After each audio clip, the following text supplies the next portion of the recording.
अस्सलाम वालेकुम dear student, जैसा कि हमने अपनी एक्सरसाइज 2.3 कंप्लीट कर लिया, जिसमें हमने लॉग फाइंड आउट करना सीखा था कि किसी भी नंबर का आप लॉग कैसे फाइंड कर सकते हैं, जिसमें आपने करैक्टरिस्टिक और मल्टीसा फाइंड आउट किया था। ठीक है, आज हम देखेंगे laws of logarithm. Exercise 2.4 start करने से पहले हम लॉगरिथम के कुछ लॉज देखेंगे, जिन्हें आप ये भी कह सकते हैं कि प्रॉपर्टीज़ हैं या रूल्स हैं लॉग के। तो सबसे पहला रूल है हमारे पास प्रोडक्ट लॉ। प्रोडक्ट लॉ क्या है कि अगर लॉग आपके पास अप्लाई हो रहा है ऐसे दो नंबरों पर जो आपस में मल्टीप्लाई हो रहे हैं, तो वो चेंज हो जाएंगे एडिशन में। दोनों पे सेपरेट सेपरेट लॉग अप्लाई होगा और उनके सेंटर में साइन आएगा प्लस का। ठीक है, तो the logarithm of the product is the sum of logarithm of the factor.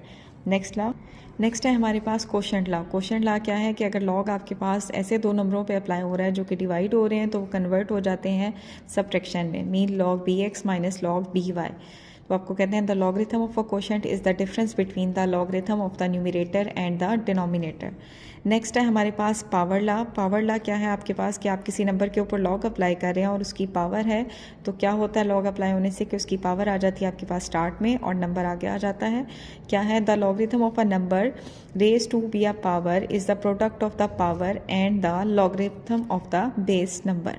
Next है हमारे पास लास्ट है लॉ, वो है change of base law. Change of base law कि आप बेस कैसे चेंज कर सकते हैं कि हमारे पास लॉग बी एक्स है, जिसे हम लिख सकते हैं log A X over log A B. This law allows to change the base of a logarithm from B to any other base A. तो ये थे हमारे पास लॉगरिथम के कुछ लॉज। अब हम स्टार्ट करते हैं अपनी एक्सरसाइज 2.4। जी, तो हमारी एक्सरसाइज है 2.4, जिसका क्वेश्चन नंबर 1 है हमारे पास without using calculator evaluate the following. हमने कैलकुलेटर यूज़ नहीं करना, कैलकुलेटर के बगैर हमने इन एक्सप्रेशंस का लॉग फाइंड आउट करना है। देखते हैं इसका सोल्यूशन। जी, तो हमारे पास फर्स्ट पार्ट है, क्योंकि हमने कैलकुलेटर नहीं यूज़ करना तो उसके बगैर देखिए हम कैसे सिंप्लीफाई कर सकते हैं। 18 को हम लिख सकते हैं 2 मल्टीप्लाई बाय 3 मल्टीप्लाई बाय 3, और 9 को हम लिख सकते हैं 3 मल्टीप्लाई बाय 3। तो अब आप इसे लिखेंगे 2 मल्टीप्लाई बाय 3 स्क्वायर, और यहाँ आएगा 3 का स्क्वायर। ठीक है, अब आपने लॉग का रूल पढ़ा हुआ है, अभी मैंने आपको पढ़ाया था। ठीक है, कि हमारे पास अगर दो नंबर मल्टीप्लाई हो रहे हो तो उन पे सेपरेट लॉग अप्लाई होता है। तो यहाँ हमारे पास कौन सा रूल यूज़ होगा? जी अच्छा, ये रूल्स जब आप अप्लाई करते हैं तो आपने इस चीज़ का ख्याल रखना होता है कि बेस हमारे पास सेम हो। ठीक है, अब ये लॉग 2 पे हैं ये दोनों एक्सप्रेशन, तो हमारे पास प्रोडक्ट लॉ यूज़ होगा और हमारे पास आएगा लॉग 2 2 प्लस लॉग 2 3 की पावर 2 और माइनस लॉग 2 3 स्क्वायर। ठीक है, अब ये हमारे पास एडिशन में ओपन हो गया। अब आपको नज़र आ रहा है इन एक्सप्रेशन के ऊपर हमारे पास पावर है, तो अब हम यूज़ करेंगे पावर लॉ। पावर लॉ हमारे पास क्या था कि पावर हमारे पास स्टार्ट में आ जाती है, तो हमारे पास इसके ऊपर पावर नहीं आएगी, एज इट इज़ आएगा। इसमें पावर 2 है तो आपके पास पावर स्टार्ट में चली जाएगी, इसमें भी पावर 2 है तो पावर हमारी आ जाएगी स्टार्ट में। अब आप देखें कि आपके पास ये वाला एक्सप्रेशन और ये एक्सप्रेशन बिल्कुल सेम है, सेम लॉग है और बेस भी आपके पास सेम है, एक्सप्रेशन कंप्लीट सेम है, लेकिन साइन डिफरेंट है। तो आपके पास क्या होगा कि ये दोनों एक दूसरे से हो जाएंगे आपके कैंसिल। ठीक है, कैंसिल होकर हमारे पास बचेगा लॉग 2 बेस, और 2 ही है आपका जिसका आपने लॉग फाइंड करना है। ये आ गया। अब यहाँ मैं आपको एक बात बता दूं कि अगर आपने किसी भी नंबर का लॉग फाइंड करना है, जिस नंबर का लॉग फाइंड करना है वही आपके पास उसकी बेस हो, तो उसका लॉग हमेशा इक्वल होता है 1 के। मीन नंबर और बेस दोनों सेम हो तो उनका लॉग होता है 1 के इक्वल। अब अगर आप यहाँ नोट करेंगे कि बेस और नंबर दोनों सेम है तो इसका लॉग हमारे पास इक्वल होगा 1 के। तो ये था हमारा फर्स्ट पार्ट। अब हम देखते हैं इसका सेकंड पार्ट। सेकंड पार्ट है log 2 64 प्लस log 2 2। अब 64 को अगर आप एलसीएम लें तो देखिए एलसीएम लेके हमारे पास इस तरह से आता है कि आपके पास 2 2 के 3 पेयर्स बनेंगे। तो ये मैंने मेंशन कर दिया, 3 पेयर्स हमारे पास बराबर होंगे 2 की पावर 6 और प्लस log 2 2। अब अगेन यहाँ हम अप्लाई करेंगे पावर रूल, तो पावर आपकी स्टार्ट में आ जाएगी, आपके पास आएगा 6 log 2 2 प्लस log 2 2। अब आप देखें कि यहाँ अगेन वही वाली सिचुएशन है कि हमारी बेस और नंबर दोनों सेम है, तो इसका लॉग हमारे पास 1 के इक्वल होगा। तो यहाँ भी अगेन आप चेक करें, बेस और लॉग दोनों सेम है तो इसका भी लॉग हमारे पास इक्वल होगा 1। तो यहाँ आएगा 6 मल्टीप्लाई बाय 1 और इसकी जगह आ जाएगा 1। 6 हमारा 1 से मल्टीप्लाई होगा तो 6 आएगा, और 6 + 1 इज इक्वल टू 7। तो ये है हमारे पास इसके सेकेंड पार्ट का सोल्यूशन। जी, अब हम देखते हैं इसका थर्ड पार्ट। थर्ड पार्ट है 1/3 log 3 8 और log 3 18। अब आप 8 को आप मेंशन कर सकते हैं 2 की पावर 3, और 18 को हम लिख सकते हैं 2 मल्टीप्लाई बाय 3 स्क्वायर। अब आप यूज़ करेंगे यहाँ पे पावर लॉ। ठीक है, पावर लॉ हम इस्तेमाल करेंगे। अब ये 1/3 हमारे पास पहले एक्सप्रेशन के साथ है, इसलिए एज इट इज़ यही मेंशन किया है, मैंने कोई ब्रैकेट नहीं मेंशन की। ठीक है, तो हमारे पास पावर रूल अप्लाई होकर 3 स्टार्ट में आएगा, log 3 2 minus log 3 2 multiply by 3 square. अब अगर आप यहाँ देखें, यहाँ अप्लाई हो रहा है पावर रूल से पहले यहाँ अप्लाई हो रहा है प्रोडक्ट रूल, क्योंकि पावर रूल हम यहाँ अप्लाई नहीं कर सकते क्योंकि दोनों की पावर नहीं है, सिर्फ एक सिंगल एक्सप्रेशन की पावर है। तो पहले यहाँ हम अप्लाई करेंगे प्रोडक्ट रूल। तो प्रोडक्ट रूल हम अप्लाई करते हैं, हमारे पास आ जाता है log 3 2 प्लस log 3 3 की पावर 2। अब यहाँ आपके पास क्या हुआ है कि इस 3 से ये 3 कैंसिल होकर हमारे पास सिंपल एक्सप्रेशन आ गया log 3 2। अब हम यहाँ अगेन अप्लाई करेंगे पावर रूल। जब आप पावर रूल अप्लाई करेंगे तो हमारे पास क्या आ जाएगा log 3 2 minus log 3 2 minus 2 log 3 3।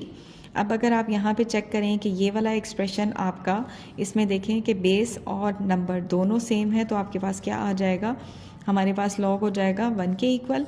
और अगर आप यहाँ नोट करें ये फर्स्ट और सेकंड एक्सप्रेशन हमारे दोनों बिल्कुल सेम है और साइन का डिफरेंस है, तो ये दोनों एक दूसरे से क्या हो जाएंगे हमारे पास कैंसिल। ठीक है, हमारे पास ये एक्सप्रेशन बचेगा -2 log 3 3। अगेन बेस और नंबर सेम है तो ये 1 के इक्वल होगा, 2 मल्टीप्लाई होगा 1 से तो हमारे पास आएगा -2। ये हमारे पास थर्ड पार्ट का सोल्यूशन। अब हम देखते हैं नेक्स्ट हमारा फोर्थ पार्ट है हमारे पास 2 log 2 प्लस log 25। हम 2 log 2 को फर्दर सिंप्लीफाई नहीं कर सकते, लेकिन 25 को हम लिख सकते हैं 5 स्क्वायर। ठीक है, अब इस पर हम पावर रूल अप्लाई करेंगे तो आपके पास आएगा 2 log 5। अब आप देखें कि इन दोनों में से हम 2 को कॉमन ले सकते हैं, हमने 2 को कॉमन लिया है तो अंदर आया log 2 प्लस log 5। अब आपने ये log का प्रोडक्ट रूल पढ़ा हुआ है, ठीक है, कि दो नंबर मल्टीप्लाई हो रहा है तो वो एडिशन में आते हैं। अब ये हमें राइट हैंड साइड में दिया हुआ है, इसको हम ले आते हैं लेफ्ट हैंड साइड में। तो देखिए लेफ्ट हैंड साइड में हम इसे लेकर आते हैं तो हमारे पास आएगा 2 मल्टीप्लाई बाय 5 जो कि इक्वल होगा log 10। अब log 10 यहाँ हमें इसकी बेस गिवन नहीं है, आपको पता होना चाहिए कि जो हम log इस्तेमाल करते हैं, सिंपल लॉगरिथम जो हम इस्तेमाल करते हैं जिसे आप कॉमन लॉगरिथम कहते हैं, उसकी बेस हमेशा 10 होती है। आपके इस 9th क्लास के लेवल पे हम सिर्फ simple logarithm mean common logarithm use कर रहे हैं। एक होता है नेचुरल लॉगरिथम और एक होता है कॉमन लॉगरिथम। जो नेचुरल लॉगरिथम होता है उसकी बेस एक्सपोनेंशियल होती है, लेकिन यहाँ हम यूज़ कर रहे हैं कॉमन लॉगरिथम, तो इसकी बेस अगर कुछ मेंशन नहीं है तो अंडरस्टूड है कि इसकी बेस 10 होगी। ठीक है, अगर बेस 10 है तो अब आप देखें बेस और नंबर सेम है तो हमारे पास क्या आ जाएगा 1, तो ये आपके पास आंसर आएगा 2। तो ये हमारे पास था इसका फोर्थ पार्ट। अब हम देखते हैं अपना फिफ्थ पार्ट, वो है आपके पास एज इट इज़ 1/3 log 4। 64 को हम अगेन लिख सकते हैं 2 की पावर्स में ब्रेकअप करके। ठीक है, 25 को भी हम लिख सकते हैं 5 की पावर में।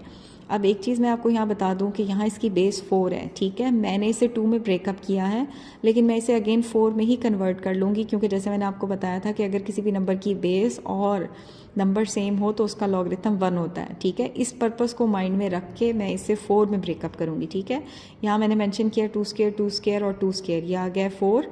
ठीक है, जिसे हम मेंशन करेंगे 4 क्यूब, और यहाँ 25 था वो हमारे पास हो गया 5 स्क्वायर।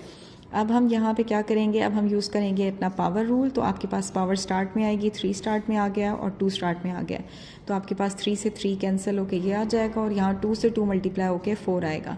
अब आप चेक करें कि बेस और नंबर दोनों सेम है, तो इसका लॉग भी हमारे पास 1 के इक्वल होगा और इसका लॉग भी 1 के इक्वल होगा। तो आपके पास 1 + 4 आपके पास आंसर आएगा 5। तो ये था हमारे पास इसका फिफ्थ पार्ट।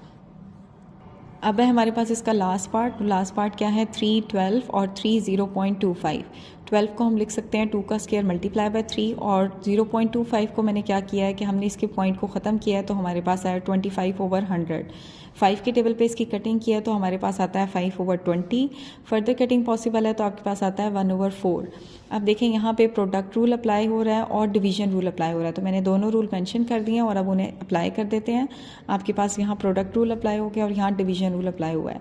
डिवीजन रूल जब मैंने अप्लाई किया तो इर्द गिर्द मैंने ब्रैकेट्स लगाई हैं कि बाहर प्लस साइन है। ठीक है, प्लस डिस्टर्ब नहीं करता, लेकिन ब्रैकेट लगाना ज़रूरी है, क्योंकि अगर आप भूल जाते हैं और यहाँ सपोज माइनस साइन हो तो वो एक्सप्रेशन को चेंज करता है। ठीक है, तो हमारे पास प्लस log 3 1 माइनस log 3 4। अब आपके पास ये expression as it is start वाले हमने ब्रैकेट्स ओपन करके लिख दी हैं। अब 4 को हम मेंशन कर सकते हैं 2 स्क्वायर, तो अगेन यहाँ पावर रूल अप्लाई होगा फर्स्ट पे और लास्ट वाले पे, तो हमारे पास इनकी पावर्स आ जाएंगी स्टार्ट में। अब आप देखें कि आपके पास जो फर्स्ट एक्सप्रेशन है और जो लास्ट एक्सप्रेशन है ये दोनों बिल्कुल सेम है, डिफरेंस सिर्फ साइन का है, तो दोनों एक दूसरे से क्या हो जाएंगे, कैंसिल। हमारे पास ये दोनों एक्सप्रेशन बचेंगे। अब आप इसमें देखें कि इसकी बेस और नंबर दोनों सेम है, लेकिन यहाँ बेस और नंबर सेम नहीं है, ठीक है। तो यहाँ मैंने 1 अप्लाई नहीं किया, हमने यहाँ लॉग का प्रोडक्ट रूल अप्लाई करके 3 और 1 को इकट्ठा कर लिया है। तो आपके पास आ गया log 3 मल्टीप्लाई बाय 1, क्योंकि इनकी बेसिस सेम थी इसलिए मैंने यहाँ प्रोडक्ट रूल को क्लोज कर लिया है, ठीक है। तो आपके पास आएगा 3 1 से मल्टीप्लाई होकर 3 आ जाएगा। अब आपके पास बेस और नंबर सेम है तो हमारे पास log इक्वल होगा 1। तो ये था हमारे पास इसका 6 पार्ट। तो एक्सरसाइज 2.4 का क्वेश्चन नंबर 1 हमारा कंप्लीट हो गया। Thank you so much, but don't forget to subscribe the channel for more videos.